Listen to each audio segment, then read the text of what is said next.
Olá a todos.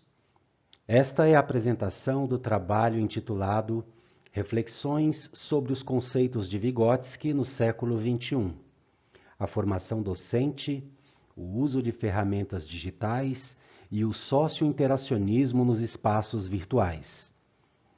O meu nome é Marcos, eu sou um dos autores do trabalho, que conta ainda com os colegas Edson Barbosa dos Santos Júnior, Jacelino Batista da Silva, Ricardo Oliveira da Silva e Taliran Moreira Jorcelino, todos nós discentes do curso de pós-graduação em Educação Digital da Universidade do Estado da Bahia.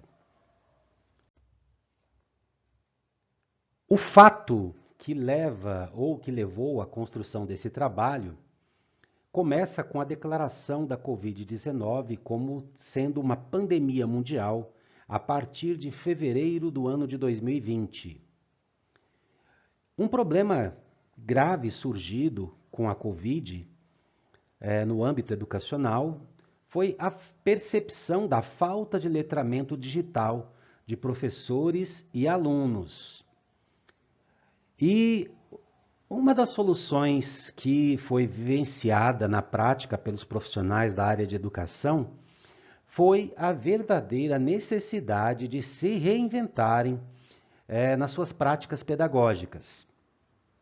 Com base nesse contexto todo colocado, a pergunta que nós nos propusemos a responder com este trabalho foi sobre os conceitos básicos de Vygotsky, que haviam sido concebidos e praticados já há quase um século nos ambientes presenciais, e a nossa dúvida é se esses conceitos poderiam ser adaptados e utilizados e se permaneciam, inclusive, válidos nos ambientes virtuais de aprendizagem e também nas redes sociais. Como método, nós optamos pelo levantamento bibliográfico.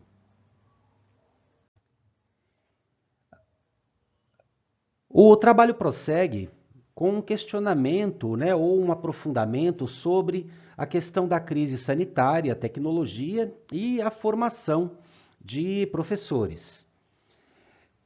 Alguns dados estatísticos interessantes para a gente comentar é que no auge da pandemia, no Brasil apenas, 5,5 milhões de crianças e jovens deixaram de frequentar as escolas. Escolas que ficaram fechadas ou que não estavam completamente abertas, e esse número é ainda mais assustador quando a gente pensa em termos mundiais. Nós tivemos, nos piores dias da pandemia, cerca de 1,7 bilhão de jovens estudantes fora das salas de aula. Isso são estatísticas do Fórum Econômico Mundial.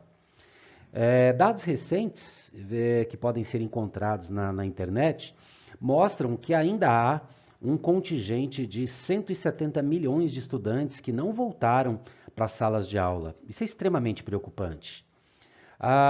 E dentro desse contexto todo, surge a famosa mídia educação, que se tornou fundamental para o desenvolvimento da autonomia e de habilidades de professores e estudantes. E uma forma que os governos encontraram de poder suplantar esse problema foi através de cursos de formação para garantir espaços de práticas e estudos sobre mídias, com relação inclusive à produção social de comunicação escolar com essas mídias, e também sobre como desenvolver uma comunicação cultural competente entre as várias mídias disponíveis.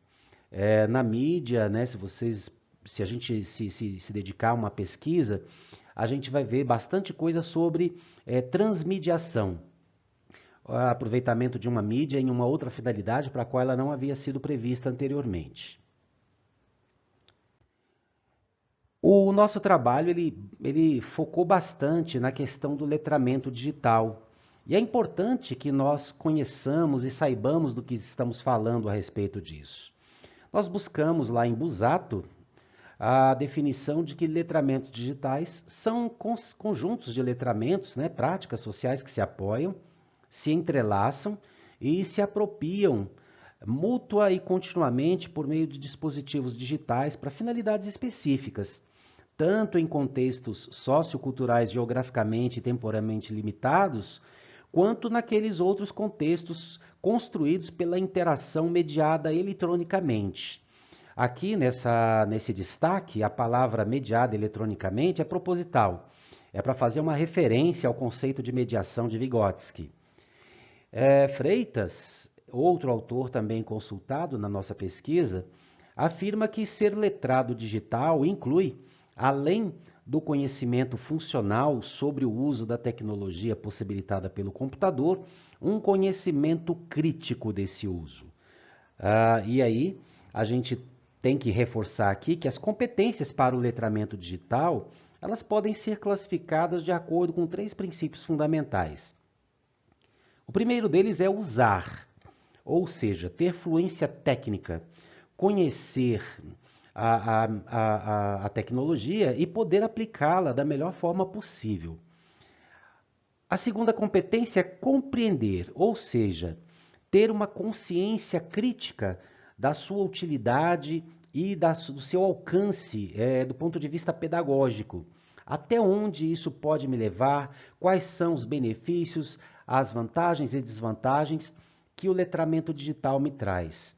E uma terceira competência, a criação ou produção de conteúdo, que é o que a gente tem assistido bastante hoje em dia, através de YouTubers, por exemplo, né? Uma criação de conteúdo extensa, intensiva e não necessariamente produtiva. Isso tem sido aproveitado por um viés mais pedagógico pelos professores, não só no nível nacional brasileiro, como em todo o mundo, né? Uma saída que foi encontrada para poder superar esse momento. E a gente não pode se esquecer que o letramento digital ele tem uma natureza transitória, fluida, porque as coisas mudam com muita frequência, especialmente em tecnologia. Bauman, o filósofo, fala já bastante da modernidade líquida, e isso também é verdade em termos de tecnologia e em termos, e por que não, né, de tecnologias educacionais. Como a gente tem sempre algo novo para aprender, especialmente na área de tecnologia, nós podemos sim afirmar que estão sempre surgindo novas zonas de desenvolvimento potenciais, mais uma vez aproveitando os conceitos aqui do Vygotsky. E como é que isso pode ser feito, né, nos novos tempos, nos novos momentos que estamos vivendo como sociedade? Queiramos ou não, foram criados novos gêneros textuais de comunicação. Nós temos hoje os memes, nós temos os emoticons, nós temos os tweets e outras opções. E a gente está, queiramos ou não também, envolvido numa rede social, que é basicamente um serviço baseado na web que permite a nós, indivíduos, construirmos perfis públicos ou semipúblicos, articularmos listas de outros usuários com quem nós compartilhamos as nossas conexões e também visualizamos e percorremos listas de conexões feitas por nós e por outras pessoas dentro desse sistema. Isso vai, como colocam Boyd e Ellison, criando um novo contexto de troca de informação e de conhecimento. Então, sob uma ótica vygotskiana, uma rede social é um espaço onde ocorre interacionismo social e também onde ocorrem situações de mediação entre as pessoas que interagem dentro dessas redes. É o que está acontecendo hoje nas escolas, é o que aconteceu com muita frequência e com muita força nos ambientes vivenciados durante a pandemia da Covid-19. Como conclusões do nosso trabalho, a gente entende que os ensinamentos de Vygotsky, que já datam de quase 100 anos, continuam válidos. Concluímos também que é necessário que haja programas e políticas públicas de formação inicial e continuada para os professores. Entendemos também que letramento digital é uma via de mão dupla, ou seja, não são só os professores que precisam sabê-la. Os alunos também precisam estar capacitados. A questão de disponibilidade de internet, de disponibilidade de computadores, também são problemáticas, mas não foram tratadas especificamente nesse artigo, e a gente sugere que isso seja colocado por outras pessoas em outras pesquisas. E, finalmente, né, os professores podem e devem utilizar as redes sociais como canais para o interacionismo social preconizado por Vygotsky. Para finalizar nosso trabalho, Nós trazemos aqui algumas referências sínteses, basicamente Boyd, Busato, Freitas, Libânio e o próprio Vygotsky. E a gente deixa os nossos agradecimentos com a frase final de Vygotsky: nós nos tornamos nós mesmos através dos outros, ou seja, sem interação social, a humanidade não caminha e nós, professores, também não podemos chegar a cumprir a nossa tarefa da melhor forma possível sem a presença do outro. É isso, muito obrigado, sucesso a todos aqui no nosso evento.